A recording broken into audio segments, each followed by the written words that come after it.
Welcome back to the Sky Sports Golf Podcast presented by Callaway, a bonus midweek pod because Keegan Bradley has made his 6 picks to complete his roster for the US Ryder Cup side just over 4 weeks from now. And to digest those picks, delighted to say my good pal Rich Beem joins me now all the way from Texas. Good to see you, Beamer. Probably still basking in the afterglow of Tommy's win at the weekend. I can see how much that meant to you. It meant almost more to you than it did to Tommy. That could be true, but I don't think it is. But definitely it was spoken about. Yeah, I was just blown away by what he was doing out there, and again, I was like a nervous father, all not only all week long, but once the weekend comes around and then Sunday shows up, and I'm walking down the first fairway, and I'm just like I'm ready to throw up. I mean, I'm ready. I literally am just like sick to my stomach about what's going to happen. And it got better, and then it got worse, and it got a little better. And then 15, once he hit the tee shot at 15, then I was able to exhale and kind of feel like, okay, I think this is pretty okay. But still, it needed to be done, and that is super impressive, and just so proud of him. But so glad to be walking alongside him. My second favorite tournament of the year to cover. I don't think much is going to beat watching Rory win the Masters. Well, yeah. I was about to say, you've almost perfectly described my emotions for that entire Sunday at Augusta, and I felt as if I was going to be physically sick on many occasions as well. And I didn't relax on the 15th. I didn't relax till that final putt. Well, you can't. Anyway. Yeah, he didn't give everybody a chance to relax. He was still he was throwing darts and then also throwing way out of the hitting shots like I play. Yeah, yes, exactly. Beamer, let's get straight into it. Justin Thomas, Colin Morikawa, Ben Griffin, Cameron Young, Patrick Cantlay, Sam Burns. The obvious headline is that Keegan has left himself off the team. He said it broke his heart not to play. I got the impression, I'm playing slightly sort of amateur psychologist here, but just from his body language throughout that press conference, I kind of felt he really wanted to play, but just felt he couldn't. That's interesting. I actually took the exact opposite away. I think that he looked more relieved that the process was over. I remember texting you going, okay, there's only one pick. Is it going to be Burns or is it going to be himself? And when he mentioned Sam Burns, I literally felt relief. And to me, it looked like he was relieved. It looked like he was ready to be done with it. He said, listen, this has been done for 48 hours. But still, when you go into that arena and you have all those eyeballs on you, even though that I know that Julius Mason, who runs up the PGA Tour media department, and he's been pals with him forever. Still, all eyes are on you, and it sometimes can be uncomfortable. But I think the way that he handled it all was brilliant, and I know that he's going to be glad when he finally gets no more cameras, doesn't have to answer anything, gets on a plane, goes home, and says, "All right, now it's time to get to work." I thought that press conference was brilliant. Yeah, look, he has handled himself with dignity and class throughout. I don't think anybody would disagree with that. It's a hypothetical question, this, but I'm going to ask it nonetheless. Had anybody else been the US captain, would Keegan Bradley have been picked today? 100%. 100%. I think that he even said, he says, listen, if I felt like, I could really help the team out, I was going to do it. And he said, but thankfully the guys that I was hoping for, looking to, they stepped up, made my job a heck of a lot easier. And now I can get down to being the business of being the captain. I think when he looks back at his career 20, 25 years down the road, Jamie, I think he's going to look at this moment and go back, no matter what happens, no matter whether the U.S. wins or loses. Well, we're going to win. But anyways, I think he's going to look back at this moment and just be like, you know what? I made the right decision. I'm so proud how I handled it, because I think it could have gone a different way. I think that if he would have picked himself, then we're going to be sitting here. I mean, this podcast could have turned into like 2 hours of a psychology session, right? Yeah. But staying away from that, picking the players, and now he's going to be their leader, which I think is it was completely the right call. Again, was I surprised? A little bit. Yeah, absolutely. But I think that there's too many things going against him picking himself. I'm so glad that he didn't. I'm glad the way it all turned out. But I think in 20 years' time, he's going to look back and say, you know what, that was a great decision. I'm so glad that I made that. And because it's the right one. It for sure is the right one. I feel incredibly sorry for him, Beamer, and I'll tell you why. Because 2 years ago, he should have been on that team in Rome, and it was all played out very publicly. He should have been on that team. he should have been on this team. He's been on neither team. He's been put in a really unenviable position. And I know he'll turn around and say it is an incredible honour being the captain. And of course it is. But there must have been moments when he thought this is a little bit unfair.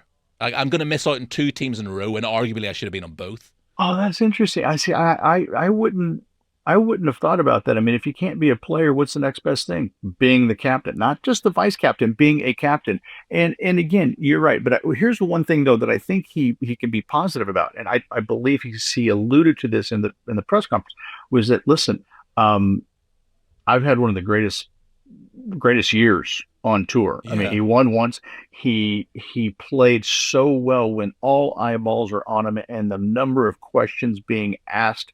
Hey, do you think you can play in the Ryder Cup? And this was starting in like February, and he went the next 6 months of having to deal with all those questions. And yet he said, I think he said about a month ago that I knew that I wasn't going to play, and it was just a matter of these guys, these dominoes kind of falling into place, which they did. I think Cantlay and Sam Burns playing well over the last 2 to 3 weeks really made his decision a lot easier. But I almost think that he's going to be like, it energized him. It really kind of picked his career up, because I think that when you're captain, you can go out there and play somewhat freely. I think if he was trying to earn a spot, you're not going to play as freely. You're going to play with a little bit more pressure. Good point. With a little bit more pressure on you. So I think he got a chance to kind of roll the dice just a little bit more when he put himself in a position to win. He did. But at the end of the day, though, I'm really glad that the way that it turned out. I love this team. I think he's got the right guys in place. And I think this is going to be one strong 12-man squad. Will he play in another Ryder Cup team? Or was that his best chance, been and gone? I'd like to say yes. And here's the thing about it. I think I'd like to say yes, because wouldn't it be cool that, you were on the Ryder Cup the time before, and all of a sudden now you're playing? How much experience do you have, over any other player? I mean, you're like, holy cow. Same thing with Luke Donald. If Luke Donald revived his career and came out and started playing well in the next couple of years and is now the guy at Adair Manor playing, he's going to have a wealth of knowledge. Now, granted, he's still got to go play, but he's going to have a wealth of knowledge going into it. I think that Keegan still has plenty of gas in the tank to get out there and play. I think he's got the desire. I don't think that's ever going to leave him. It'll be interesting to see. Again, we got to get past this one. We got to see exactly how this turns out, because this is not going to be easy. I think that both captains are somewhat dreading it. And I think the reason they're somewhat dreading it, because this could go right down to the wire, and it could be a win or a loss by a half a point. And I can't think of anything more miserable than to sit there and to lose something like, as I don't say as big or important, but there's something that means so much to all these players, to lose by a half a point. But I think that's how it's going to turn out. It's going to be epic, I think. It is going to be epic. Okay. Thomas, Morikawa, Griffin, Young, Cantlay, Burns. Who was the closest to missing out from those 6, do you think, in favour of Keegan, perhaps? Oh. Who was the most vulnerable? Yeah, I'm going to say a name that I think everybody is going to be like, what in the world? And I'm sure that I'm completely wrong. But from my point, I think Colin Morikawa would have been kind of sweating it out a little bit, because he started off the year great. And then he kind of went in the doldrums a little bit. He would revive tournaments by playing good, through 36 holes, but then he'd fade away over the weekend. I think that the lack of consistency, the more searching, from what I could tell as an outsider looking in, that would have caused me some concern. Like, what are you looking for? What are you searching for? What is it that's missing in your game? I'm sure that he and Keegan, or I'd like to think that he and Keegan had plenty of conversations. And if anything, Morikawa generated those conversations, reaching out to Keegan and say, listen, I'm still your guy. I may not make it on points, but listen, this is what I'm working on. I'm going to get this dialed in. You can count on me 100%. I don't know, again, what the conversation was like, but I think that Morikawa would have been certainly there. And then beyond that, I don't think you get it past up Ben Griffin. I think that Sam Burns would have already been a choice because of the way that he putts, though, he was in Rome. Patrick Cantlay Pairs nicely with Scotty Scheffler as well. Some pairs earned stuff nicely for with these Scotty events. Scheffler, and I'm taking Patrick Cantlay 24/7. Yeah, The guy is just a beast. He's an animal. He's an antagonist. yeah, He's a stud, but he's not afraid to sit there and and fire everybody up like we saw in yeah. Rome. I just think that there's no chance you could have left him off. So I don't know if there's anybody that couldn't. And again, I'm kind of picking at fine hairs when I'm saying Morikawa, but that would have been the only one that that would have come to mind if I were the captain. But again, there's conversations that were had. There's things that have been seen and whatnot. So I'm not surprised. This is actually the team that I probably would have picked if I were the captain. Yeah, Minus I would have taken Keegan Bradley. yeah.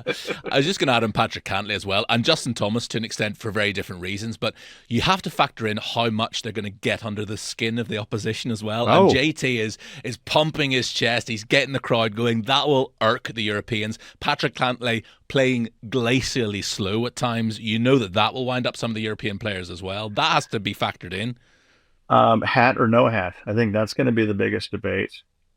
Well, he's getting paid this time, so that can't. Oh, I don't know. Yeah, I don't know about. Listen, I think that the payment has nothing to do with the hat. That's just my personal feeling on it. I don't know what the payment is going to be, how it all works out. I know that I don't necessarily agree with it. In fact, I don't know if I agree with it at all. Why ask for more money when you're already getting a bunch for showing up, and what an honor it would have been to play. Again, you look at all the chalets and whatnot that are going up around the golf course, and you kind of wonder exactly what the PGA of America is pocketing. But also look what they do for the game. Look, it's what the PGA of America does is bigger than this 1 week, but it's a massive week in saying that. So I can get where some of the guys are coming from, but that would never be my style. Beamer, look, you and I have plenty of banter back and forth, and a lot of it's bravado, and we sort of joke about who's going to win the Ryder Cup. But a completely honest answer here: the fact that 6 of the US side from Rome are on this side. There's 6 new guys in there, 4 rookies as well. European team is probably going to be 11 of the team from Rome plus 1 twin swapped in for the other. They've got exactly the same settled backroom team, a captain who's been their captain for over 3 years. Does any of that, the sheer how settled the European team is, does any of that give Europe a slight head start? Sure, it does. Absolutely. I was actually, when was it? It was a couple weeks ago. I want to say it was either Memphis or the BMW. I'm walking the fairways with Bones, Jim Mackay, of course, for NBC, and we were talking about the Ryder Cup. And we're kind of going back and forth. And you know me, I'm USA, all this and that. And he goes, "All right, right now, give you $50,000, $50,000 your own money. Who you putting it on?" And I just looked at him and just go, I said, probably Europe. And I'm sitting there. I got a nervous tick on my face. I'm going. Again, there's a lot to be said for keeping the same team, the same thing. And more importantly, Jamie, you and I have talked about this. I think what the European side has done that is going to be their biggest asset is having the same captain. Because those same players, you talk about 11 out of those 12 same players, more than likely, they're going to have the same captain. They know exactly what to think. There's not going to be any differences in what they're doing. It's been the same setup, the same vice captains. I think you have to have that consistency, especially when you go away on foreign soil. I think that the U.S. side should do the same exact thing. I think if Keegan's going to be the Ryder Cup captain this time, I think you got to take the same vice captains as well. You have to have consistency. So the players might change, but the leadership is always the same. Because listen, we're not going to go without Scotty Scheffler. I think Xander Schauffele is going to find his game. JT, Morikawa, Cantlay. We have probably 6 guys that we know that we can lean on. The other 6 might, ebb and flow in and out of the team. But if we have that same consistency, that gives us a way better advantage to play well on foreign soil, which is exactly what the Europeans have brought this time. I think that's their biggest asset is the consistency they're going to have, because these players have been there, done that in the meetings. They know exactly what Luke Donald is going to say. He's going to bring a few more things in here, this and that, to kind of get the guys fired up, because you are on away soil. But listen, I think it's genius for the European side. So right now, it's a coin flip. To me, it really is a coin flip. But the Europeans are much more prepared to have success in Bethpage than I think at any other time when they played than they have played in the last few Ryder Cups on U.S. soil. Who's going to be your ace up your sleeve, your little surprise package? I think back to Francesco Molinari in Paris. Granted, he was Open champion at the time, but taking 5 points from 5 when he wasn't, as big a name as John Ram or Rory McIlroy, whatever. So who's going to be the surprise package for the US? I think Ben Griffin is going to be a surprise player. I don't know exactly who he's going to pair up with. I mean, the reason I say that is because I watched him throughout the year. I got a chance to watch him up close and personal at the PGA Championship a little bit, walked a couple of holes with him. And just, it was impressive. The way that he swings it, the way that he hits it, the way that he thinks, talking to his caddy. And going on in between shots, he kind of zones out a little bit. So, when it's time to lock in, he locks in. So I think that Ben Griffin is going to be, if he plays well, which I'm thinking he will, that's going to be a massive boost to the U.S. side. Just because he's going to be one of the rookies, and he's, 4 years ago, he was out of the game completely. So you talk about a guy that is looking to, he's going to have the most excitement. He's going to be nervous as hell. But I think that Ben Griffin is going to be one of those guys that is, his energy levels, I think, are going to be infectious for Team USA. Good answer to that, Beamer. My answer to that question is JJ Spawn. Everything I see from this guy impresses me. He's just a real gritty little competitor. He's so likable. I love the way he carries himself, the way he talks. I think he could be a real sort of go-to person for Captain and as much as I love JJ and I think the world of him, I think he's going to be best served by being that laid-back California attitude kind of guy that nothing's going to get on my shoulder. It's like, you know what? Big deal. And he's going to blow it off. And I think he's going to learn from some of the veterans. And when I say veterans, I think they said JT's the most veteran. It's his fourth squad. And so it's like, wow, Justin Thomas is our veteran. So, but again, I think that just being in that team room with these guys that have been there and done that, I think JJ is going to soak it all up. But there's just, I think he's a lot more laid back than Ben. I think Ben's going to come in. And even though he's going to be a little wide-eyed at first, I think that once he kind of gets in the middle of it, I think he's going to bring this different energy that will probably resonate in the team room. And I think that he's going to be a big time part of it. He just needs to make sure he doesn't overdose on creatine before any of his matches this time, which was one of the more bizarre stories of the year. Funny enough, he just marketed this other one, and there's something on Instagram. Funny enough, he's marketing this new stuff and whatnot. I was looking at it this morning. Yep. I need some of that, ordered it. So it'll be here in like 3 days. Beamer, I cannot wait. Thank you for your time, my man. 4 weeks to go. They're going to fly by. I can't wait to get out to New York. And listen, whatever the result is, whoever lifts that Ryder Cup on Sunday evening, I know that we'll have a beer afterwards, or maybe even a transfusion. I'm told that's Bethpage's specialty. Fill listeners and viewers in on what a transfusion is. Yes, so transfusion is vodka, grape juice, and either Sprite or 7-Up, depending on who kind of makes it. Sometimes you just be club soda as well, always with a lime, though. Always with a little slice of lime, classy. Yes, sounds very tasty. We're gonna do the bourbon out of the flask, the American flask, like we've done for the last 3 times. So there's not going to be any transfusions. It's going to be your straight up bourbon, good old American bourbon out of that. Good old American bourbon. American bourbon out of that USA flask. Beamer, thank you for your time, my man. You got it, buddy. Can't wait to get out there. That does us for today for the bonus pod. Thank you to Callaway as always for sponsoring the podcast. Wherever you get your pods, Apple or Spotify, do please leave us a review. Let us know what you think of the show. And our next podcast will be next week when I will have Captain Luke Donald in this very studio with me to talk about his 6 picks. So you do not want to miss that one. We'll see you then.